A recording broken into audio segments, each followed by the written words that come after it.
Hi everyone, welcome back to this video series on getting started with Ableton Live Lite.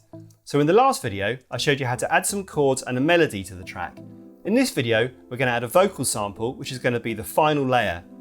I'll be introducing the concept of sampling using a device in Live called Simpler, which allows you to get really creative with audio.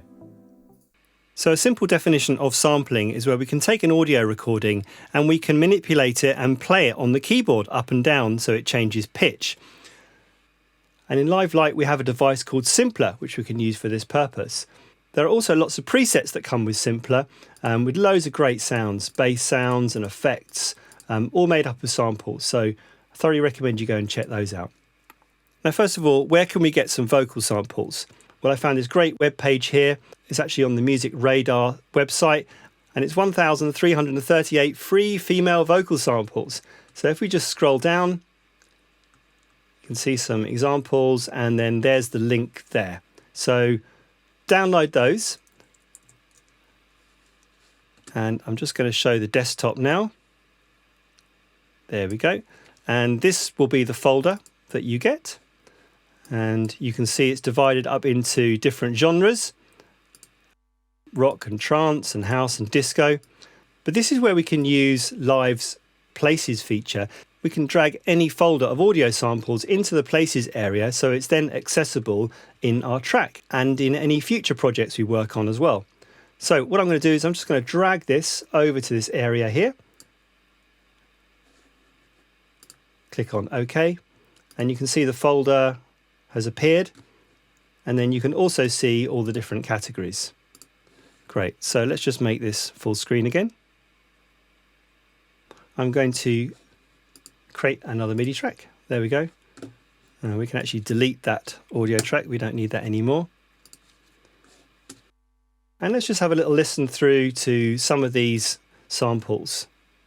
Do you love me? Don't you think it's time? Find your destiny. Find your destiny. Find your destiny. Find. Okay, there's some good ones there. Keep going down.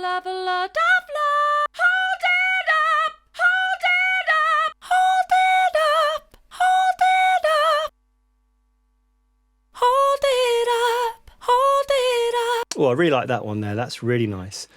Okay, so how can we get that into Simpler? Well, we can just go over to our instruments and I'm just going to drag a Simpler onto this track here.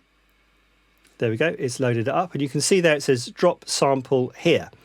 So let's go back here and then let's drop it on. There we go. Hold it. And I can now play this sample on the keyboard. Hold it. Okay, so let's just play the first scene and see if we can make it work with our track. Hold it, hold it, hold it, hold it, hold it, hold it. Okay, that sounds really good. One thing you'll notice though is that as I play it up and down the keyboard, it's changing the timing. So the higher I play it, the faster it plays.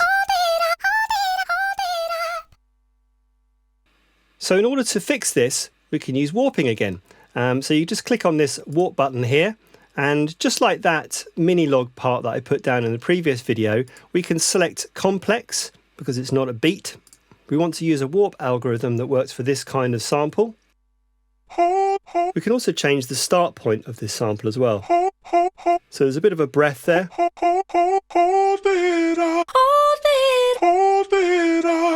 Let's just make it a bit closer to the H of holding. Okay, so let's play this again and listen to what it sounds like.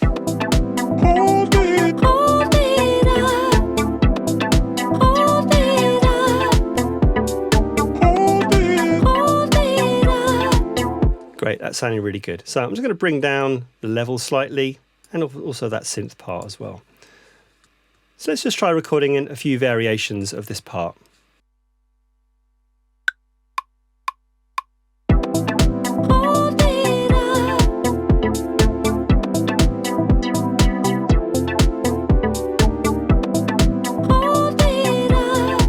That's very simple for that first scene. So let's quantize it, Command U, and let's just give it the groove. And let's go to the next scene now. Maybe let's play that lower note to start off with. Okay, let's record it in.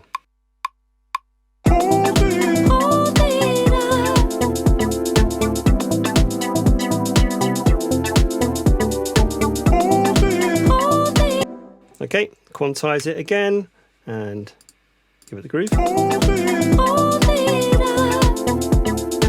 Now I'm just going to tighten up slightly the start point again, just to make sure it's a bit more in time. There we go. Great, and then for the third scene, which is a little bit funkier, let's try playing something a bit more rhythmical. Let's just play along first, have a go.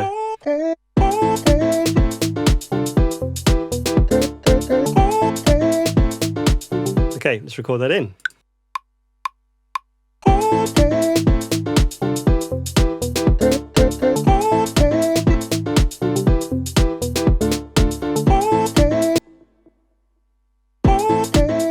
Let's quantize it and add the swing groove.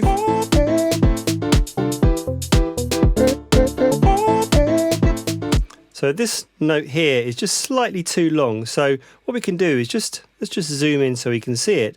And we can just hover over the end of that event there, that note. And we can just drag it to the left just to make it a little bit shorter.